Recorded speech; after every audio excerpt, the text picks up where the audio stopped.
la producción de Bazin, que es mucho más grande que los libros tradicionalmente circulantes, no solo entre nosotros, sino incluso en el campo del mismo ámbito intelectual francés. Él dejó una herencia de 2.600 artículos, de los cuales se han publicado en volúmenes una pequeña parte. Hasta hace un tiempo, la discusión en la que hacíamos, publicar las obras completas de Bazin, realmente muchísimos volúmenes serían, pero tal vez habría que hacerlo, porque hay una particularidad. Bazin no tenía papeles irrelevantes. Todo lo que él produjo fue hecho para publicar. Y son textos que, algunos están como manuscritos, pero bueno, después fueron publicados, incluso se pueden comparar las correcciones, es una tarea de palimpsesto para empezar a descifrar en esos originales que hoy en día tienen una doble base, están en la Universidad de Yale en Estados Unidos y en París 7 a cargo de dos especialistas, uno es Adrien Andrew y otro es Laurent Sang, un experto en Bazin francés, y que están empezando a compilar antologías de los textos que habían quedado por fuera de las ediciones, diríamos, del Bazin canónico, que es el cine de la crueldad, el libro consagrado a Orson Welles, el libro consagrado a Charlie Chaplin, y de pronto uno puede ver ahí que es necesario abrir Bazin de una manera extremadamente como renovada. Y en esas acotaciones aparece otra forma también de ver al cine, problematizando la cuestión del realismo. Bazin no es para nada el realista ingenuo que muchas veces se pretendió establecer basado en una lectura un tanto, si se quiere, simplificadora a cargo de, bueno, de cierto tipo de reduccionismos, donde lo ubicaban como un antecedente de la teoría cinematográfica de los años 60, que había sido superado en pro de posiciones un tanto más, si se quiere, adecuadas al estado de las ciencias sociales y humanas de aquel momento, por ejemplo, estructuralismo. Y se lo sería citar con la advertencia, bueno, es un pensador importante, pero falleció en 1958, y estaba afectado de cierto realismo o empirismo ingenuo y al mismo tiempo de cierto idealismo romántico. En los epítetos típicos de cuando yo estudiaba, ¿no? Bazin era fantástico, pero al mismo tiempo adolecía, claro, no era un semiólogo, no había tenido un contacto muy intenso, por ejemplo, con el psicoanálisis lacaniano, porque obviamente estaba muy contactado con la fenomenología de su tiempo y con cierto tipo de debates propios de la filosofía existencialista. Tuvo varios manos a mano extremadamente, no diría virulentos, pero rigurosos y hasta muy llamativamente tensos con Jean-Paul Sartre. Entonces, a partir de algunas películas, en particular, por ejemplo, El ciudadano Orson Welles. Entonces, el asunto con lo que ocurre con Bazin realista es que si es realista, es un realista como Flaubert. Y Flaubert no es un realista sencillo. Hay un doble filo en ese realismo. Por un lado, aparece esta dimensión de huella. Y por otra parte aparece una paradoja que Bazin permanentemente va retomando en muchas de sus críticas, en sus textos más teóricos, que es el hecho, por ejemplo, cuando se ocupa del neorrealismo, o cuando se ocupa, por ejemplo, de películas que tienen, como en el caso de Buñuel, una intensa participación del mundo de lo onírico. Se toma en cuenta en esos casos que en el cine cualquier incremento de realismo es correlativamente paralelo a un incremento de la ilusión. O sea, cuanto más realismo es porque mejor funciona cierta, lo que él llamaba, función de superchería en el dispositivo cinematográfico. Vaya si es complejo eso. Y cuando empezamos a pensar cómo piensa el cine en esa conexión con el mundo de la proyección y con esa conexión con la vida que tiene, porque no es algo que se enfrenta a la vida para hacer, es una zona más, una forma de vida que también sirve para reconectar nuestra relación con el mundo. Esa forma de vida que nos presenta el cine lo conecta más que con la famosa momia o el embalsamamiento propio del origen de las prácticas fotográficas o de la historia de la plástica a nivel, digamos, tanto oriental como occidental, lo conecta con el mundo de los autómatas. Ciertos dispositivos mecánicos que producen mediante un artificio extremadamente sofisticado una impresión muy perturbadora de estar frente a una manifestación de vida a partir de una máquina en funcionamiento. Y por ese lado aparece el cine realista de Bazin. Es producto de algo que tiene que ver con el funcionamiento de una máquina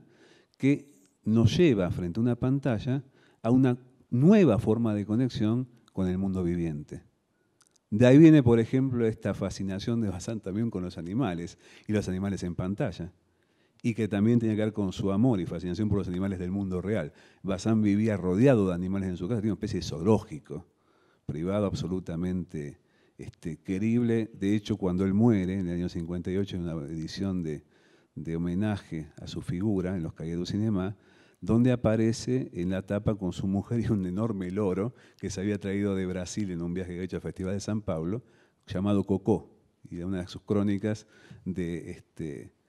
Festival de San Pablo se llama El problema de llamarse Cocó. Es dedicada al loro, que es un loro enorme por otra parte. Bueno, así era Bazán, ¿no? Les digo esto anecdótico porque me interesaría que buena parte, más allá de lo que charlemos ahora entre nosotros, de mi intervención aquí sea ni más ni menos que una invitación a acercarse a un Bazán hoy. Cuando uno dice ¿qué es el cine? Y plantea en términos de la gran pregunta esta del volumen, que los que más edad tenemos aquí lo conocimos en un volumen muy gordo, que se dio en los años 60 en España, y que después lamentablemente fue abreviado en sucesivas ediciones en un tercio, por razones misteriosas que tienen que ver también con una política editorial compartida con otras ediciones a nivel global. O sea, el único volumen entero de qué es el cine original es en los años 60, y después uno ve que le falta, y no es poco lo que le falta, y no es lo menor lo que le falta, fue una especie de mutilación. No es algo ligado a responder esa pregunta lo que importa. Bazán mismo lo ponía en su prólogo original. Decía, acá la pregunta que planteó en el origen le llegó a ver cuando estaba vivo el primer tomo de lo que en Francia fueron 4 pequeños volúmenes. No es que voy a responder a la pregunta, sino que lo que ustedes van a apreciar aquí, y que es lo que a mí, durante todo mi largo trato con Bazán, me ha servido permanentemente para renovarlo y para que hoy lo lea como si lo leyera por primera vez, es que esa pregunta está planteada en cada uno de los textos. Se ocupe de grandes películas o se ocupe de películas que no rememoraríamos hoy, a no ser que estuvieran en ese texto y que le sirven para disparar hacia algún tema del cual tenemos una especie de revelación a veces expresada en una pequeña frase, que además es un maestro de escritura en el sentido, ¿no? Y otra cuestión que siempre también llama la atención, cuando uno se acerca a un texto de Bazán, trabaja como hoy se dice en el discurso, diríamos, de esas medicinas que se venden por televisión, como una cápsula de liberación prolongada, ¿no? Uno lo digiere de a poquito y de pronto a los días o a la semana de leerlo se acuerda que eso que leyó le está sirviendo para entender algo que está pasando en esa relación, por ejemplo, con la película que está viendo hoy. Y estas cosas hacen lo que podemos llamar sin ningún tipo de temor a un clásico. Y estamos ante alguien que hay que arreglar permanentemente, no tanto para pensar qué habría dicho Bazán, por ejemplo, sobre hoy en día nuestro mundo de tablets y de dispositivos móviles y de cine proyectado en 3D de alta definición a partir de un disco duro, sino que también Bazán escribió mucho pensando el cine en conexión con los nuevos medios de los 50. Él tiene 15 años de producción. Ustedes saben que falleció muy joven, a los 40 años. Pero muy, muy joven había comenzado a escribir y esos 2.600 artículos que comentaba los produjo en 15 años,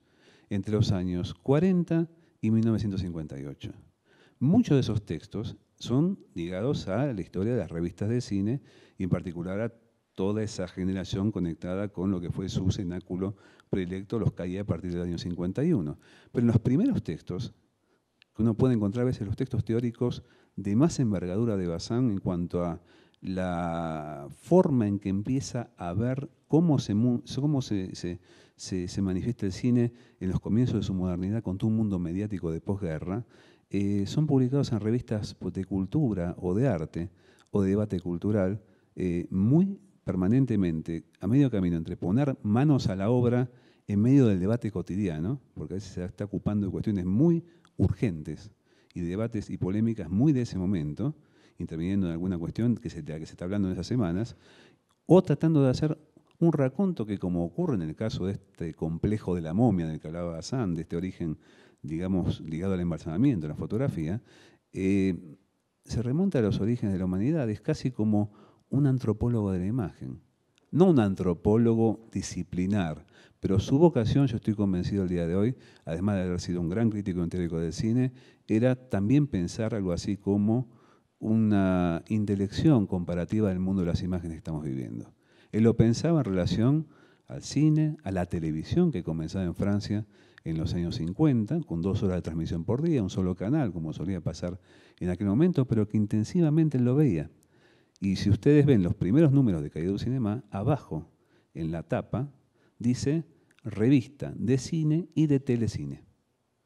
y le importaba televisión y ha escrito mucho sobre televisión, tanto en esa revista como en otras publicaciones dedicadas, por ejemplo, también al mundo de la televisión y de la radio.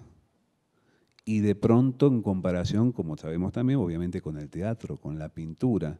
y por otro lado, con el mundo de la naturaleza y también con un sentido político. Bazán realmente era una persona de extremada generosidad, pero a veces se enojaba.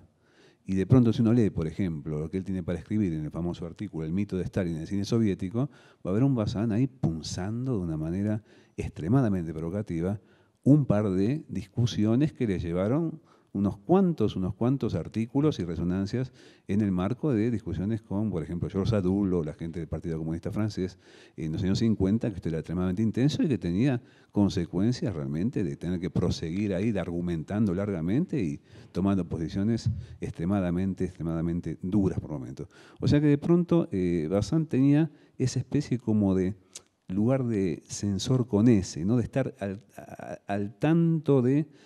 las conmociones de su entorno y viendo que el lugar del cine en aquel momento no era otro, como el de hoy, que era un estado de crisis, que cuando empezamos a verlo,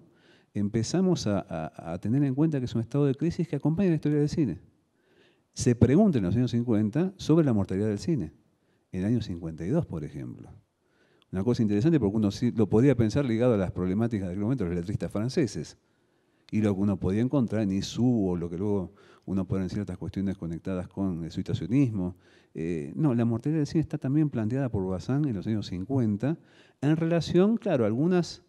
cuestiones problemáticas como la convivencia con la tele o intentos del cine de renovarse para no morir como la pantalla superancha, el cinerama, la aventura que duró 2 años pero que fue muy intensa del cine de 3D de aquel momento y verlo todo esto bajo esta idea de un cine en movimiento.